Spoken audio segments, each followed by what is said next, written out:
Hello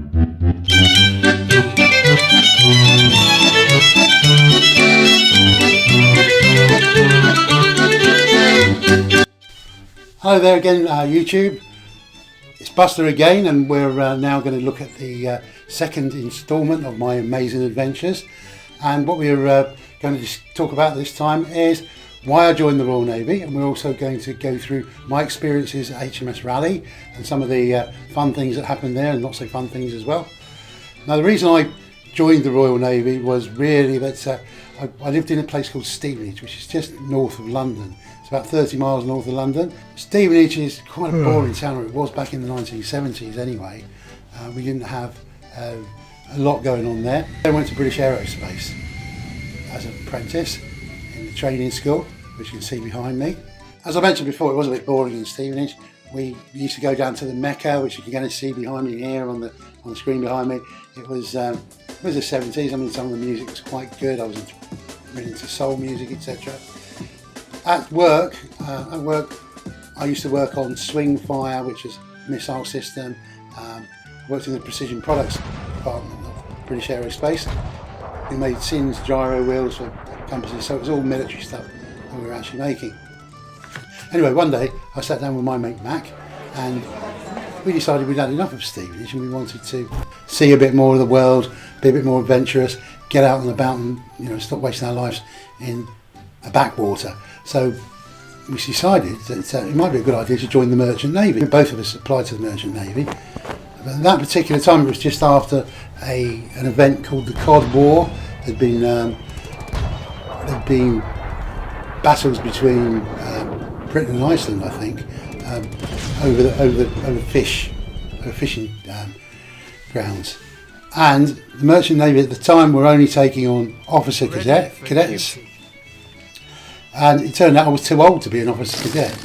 I was 18 at the time, just over 18, and the maximum age was 17 and a half, so that was the end of that one. So as I couldn't get into the Merchant Navy, I decided to apply for the Royal Navy. And Max said he would apply for the Royal Navy as well. So we both went along to the careers office, and the Chief Petty Officer interviewed us. He looked at my background. He said, well, you're into mechanical engineering. Why don't you become a marine engineering mechanic? And I said, well, what do they do? He said, well, they look after the ships and submarines. They look after the engine room and the boiler rooms and keep the ship going, make the fresh water. That's what else is available. He said, well, you could be an artificer. He said, but your maths is not good enough. He said, but give yourself a year or two as a mechanic and you'll be on your way to being what we call a mechanician, which is the same thing, but it's just coming from a different angle. Mac was also told the same thing, but he just decided because he couldn't be an artificer that he was going to pack it in and not bother, so that was that. I went up for my medical to High Holborn. So after my medical, I was given the date of May the 10th to join the Navy. I was getting really excited then. Come the big day, I travelled down to Portsmouth on the train, and we met at the Torpoint ferry by the regulating staff from HMS Raleigh, who put us on a bus and took us up to Raleigh. It was all a bit of a whirl really, you didn't have time to think. We got up to the main gate and they took us all in, put us into a classroom.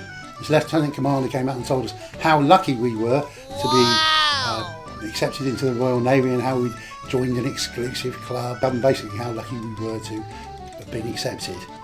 The next thing was getting out our bags. They inspected all the bags. We were looking for contraband in the bags. They went through everybody's bags and said, any chewing gum, or knives or anything like that will be confiscated. You should have seen some of the stuff that came out of some of the lads' bags. There was chewing gum, knives. So let's keep cigarettes though, because we were allowed to smoke. The next thing was, we were told that we would now be marched over to the stores to collect our kit. So we all sort of went outside and they got us in as best they could and got some march. We were all out of step and all over the place. But we marched over to the store house and we were given great big kit bags full of our kit because they'd already had our measurements before we'd gone. We'd got number 8 uniforms, number 2 uniforms, number 1 uniforms, overalls, jumpers, all this stuff's like Christmas. Christmas. And a pair of number 1 and 2 boots.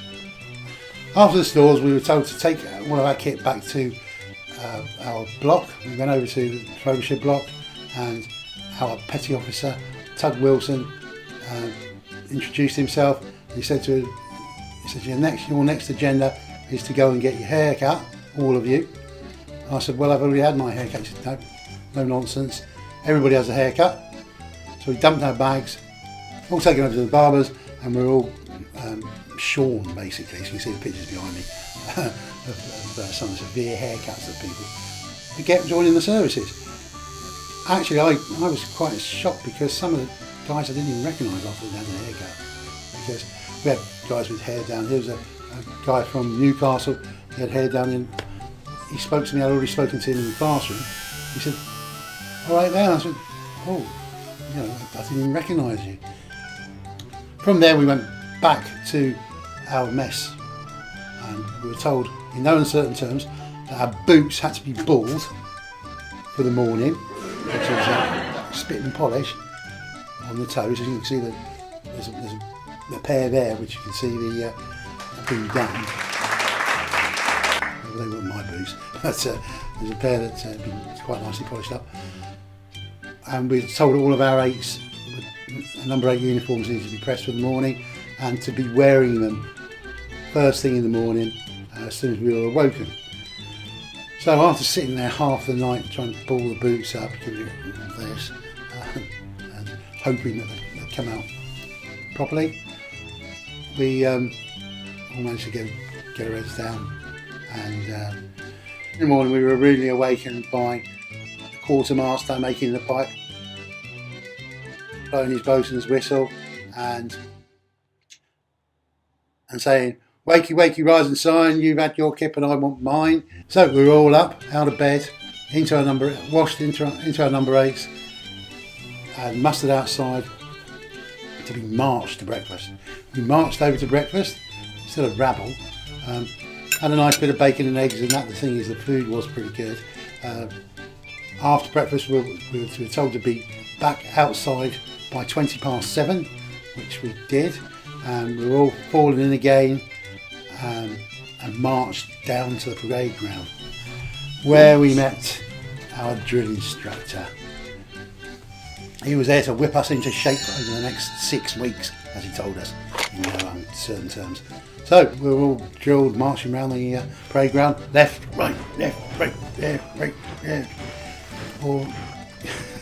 This went on for 2 hours, and one of the lads, actually, Bomber Wells, tripped 2 other guys up behind me. The GIO wasn't very happy. 3 times around the parade ground. The rest of you fall out, have a burn behind the drill shed. We had a quick cigarette and watched him run around the parade ground. So after our little break, when Mr. Wells got back to us, we were back on the parade ground again, drilling for the rest of the morning. We were getting a little bit better at marching, but not that much really. Come lunchtime, we were marched back to the galley. When we got to the galley, our divisional PO called us to attention and said, right, go in and have your lunch. You've got an hour from now to be outside of the mess, outside the block, in your overalls, number 2 boots, all ready to go down to the assault course. We will be double marching down to the assault course, and of course it's going to be a bit sticky down there because it's been raining all night, and I'm sure you're going to love it. Oh no! So we had a dinner, had dinners, got back to the Frobisher block, dressed in our overalls, and mustered outside waiting for our divisional PO. Came down, right, 252 class, ho! So we all came to attention. By the right, double march. So we doubled down to the assault course and spent the next half hour sliding around in the mud and generally having a lovely time. Once we finished the assault course, we were all, of course, covered in mud from head to toe, absolutely caked in it, and Our divisional PO then lined us up again, and got us double marched back to the mess again. Right, you've got 20 minutes. 20 minutes to get in the shower, get it cleaned up, and I want to see you out here in your nicely ironed PT whites. So, a big rush, everyone spilled into the showers, quickly cleaned up, got into the whites, outside, in our plimsolls, and we were doubled down to the gym.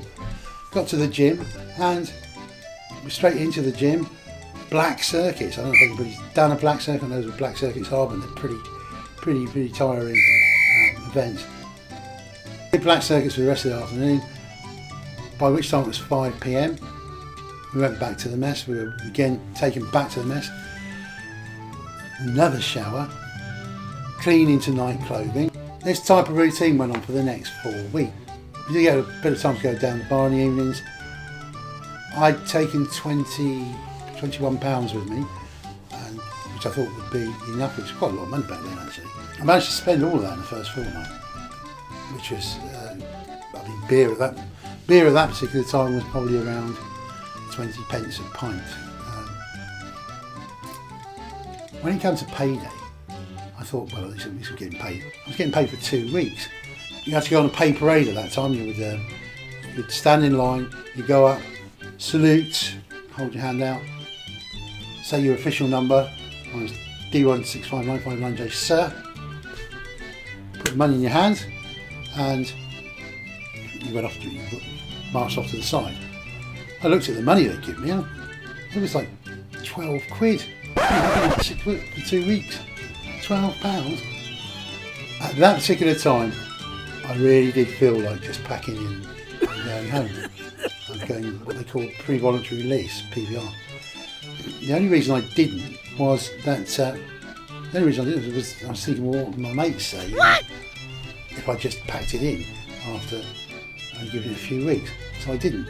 A couple of lads did leave early, but the pay did pick up later on because there was a MP called Barbara Castle who fought for the wages of the service people to be a bit more representative, and the wages went up a lot, but that was after another year or so. After we'd been at Raleigh for 4 weeks, we were given some leave.